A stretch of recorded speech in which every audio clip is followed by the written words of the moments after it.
الحمد لله رب العالمين، والصلاة والسلام على أشرف الأنبياء والمرسلين. مشايخ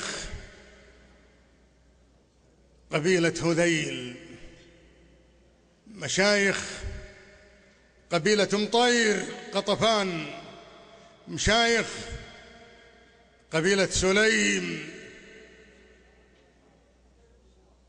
مشايخ قبيلة ثقيف، مشايخ قبيلة قريش، مشايخ عتيبة، هوازن، مشايخ قبيلة حرب، مشايخ قبيلة فهم، مشايخ قبيلة الجحادل، مشايخ القبائل، قبائل المملكة العريقة الحاضرين في هذه الليلة، رجال الفكر، رجال العلم، رجال الثقافة، رجال الأعلام، رجال الدولة رعاها الله. السلام عليكم ورحمة الله وبركاته.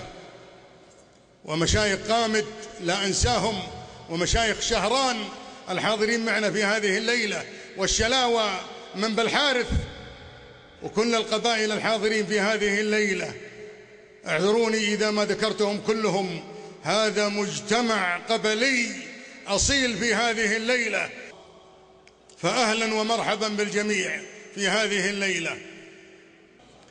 نبارك ونهني للشاعر الكبير والفارس صالح ابن دخيل الله المطرفي الهذلي، ونبارك أيضا لأخيه إبراهيم ابن دخيل الله المطرفي الهذلي في هذا العرس وهذا الجمع الكبير في هذه الليلة، ونسأل الله لهما التوفيق. الشاعر والفارس صالح ابن دخيل الله المطرفي الهذلي لا يهم قبيلة هذيل وحدها، وإنما يهم الوطن ويهم العروبة، فهو الفارس، وهو فارس الصحراء الذي فاز في برنامج فارس الصحراء في قناة الصحراء المتألقة، فاز وكان الأول على الدول العربية كلها.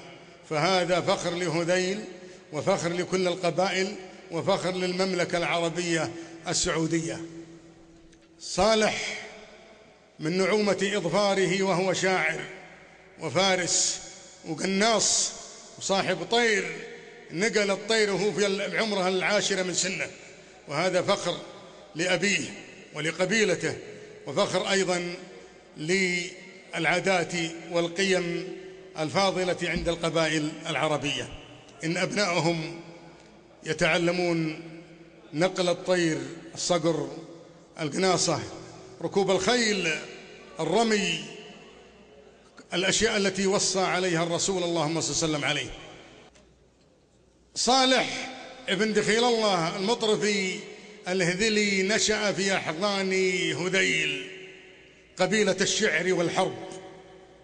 ذكر ذلك المؤرخون عن هذه القبيلة، قبيلة الشعر والحرب، القبيلة التي لم يهدأ لها بال من عصر الجاهلية، عرفت برجالها وبشجعانها وبفرسانها، وما صالح إلا امتداد لصخر الغي الهذلي فارس الجاهلية الذي كان يسبق الخيل، المعطل الهذلي في الجاهلية، المنخل الهذلي في الجاهلية قبل الإسلام. وأيضا لعبد الله بن مسعود رضي الله عنه، وأصيل الهذلي الصحابي الجليل الذي قدم إلى الرسول اللهم صل وسلم عليه في المدينة، فسأله الرسول، وهذيل أخواله وأجداده، أم الرسول آمنة بنت وهب صلى الله عليه وسلم، وأمها أميمة بنت أبو غلاب الهذلي، فجدته لأمه هذلية، وجدته لأبيه أم عبد الله بن عبد المطلب عاتكة بنت سعد الهذلي، فهي من بني سعد من هذيل. ويلتقون مع الرسول اللهم صل وسلم عليه في الجد 15 أكثر الصحابة من هذيل، ذكر ذلك كتاب الإصابة في تمييز الصحابة. هذيل عرفت بالعدو في الجاهلية أنهم عداؤون، عرفوا بالفروسية وعرفوا بالشجاعة وبالكرم وبالنخوة. هذيل في كل مكان نرحب بهذيل من خارج الوطن، ونرحب بهذيل نجد، ونرحب بهذيل البقوم أبناء عمنا، وكل هذيل أبناء عمنا، ونرحب أيضا بهذيل مطير من حفر الباطن اللي حضروا الليلة، ونرحب أيضا بهذيل نجد اللي حاضرين الليلة، ونرحب بهذيل وبكل القبائل التي حضرت من كل مكان. لا يفوتني أن أرحب بأبناء الشيخ أحمد ابن باتل الدوسري من الزلفي، وهذا الرجل سمى ابنه هذيل، واتصلنا به بالتلفون عندما شفنا إعلان اسمه في الجريدة، اسم هذيل، قال أنا أحب هذه القبيلة وسميت ابني هذيل، لأنني درست الأدب ودرست الشعر ودرست التاريخ. وين ابن الشيخ أحمد الباتل؟ وين هذيل؟ هذيل بن أحمد الباتل وأخيه وينهم؟ هم حاضرين، أبوهم أرسلهم لهذه المناسبة يحضرون. نعتز بكل من يسمي بنا، أو نعتز بكل من نسمي إبه في كل مكان.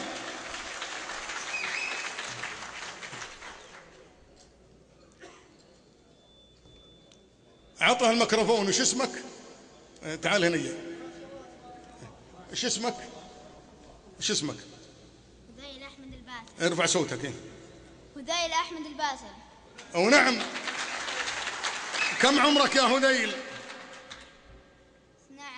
12. إن شاء الله لك عمر مديد، ونبغى نهديك ديوان الهذليين الليلة، ونبغى نهديك من دواوين شعر هذيل ومن تاريخهم والنشيدة اللي بابوك.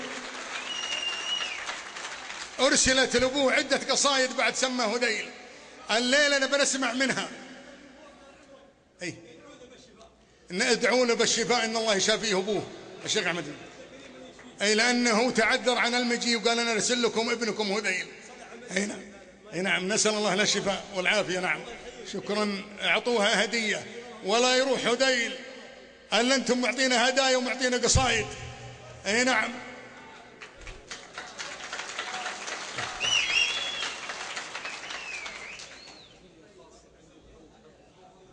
هدية لهذيل، قعود حر.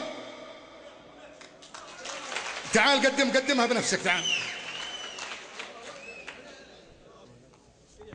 طال عمرك. قعود حر لهذيل، أشعل وحر ومسوم ب150,000 ريال.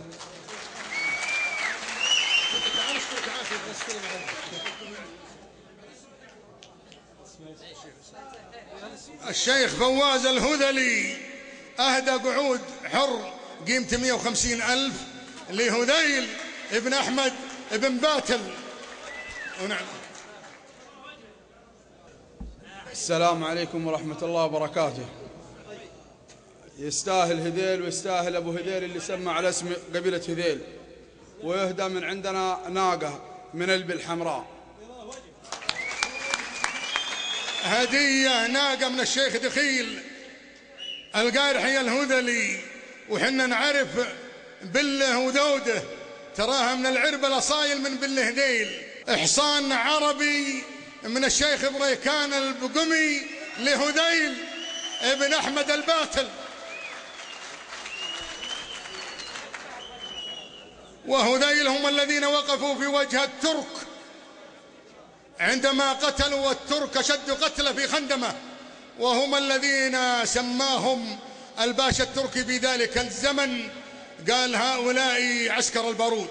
حفظت هذيل مكارم الأجداد عبر القرون حواضرا وبوادي، برجالها وبمالها وبمالها بين الخلائق من عظيم إيادي. فهم الكرام إذا دعوت لنائل، وهم الرجال إذا دعوا لجلادي. قوم النبي محمد وأرومة العرب ومعدن الأمجاد. والسلام عليكم ورحمة الله وبركاته.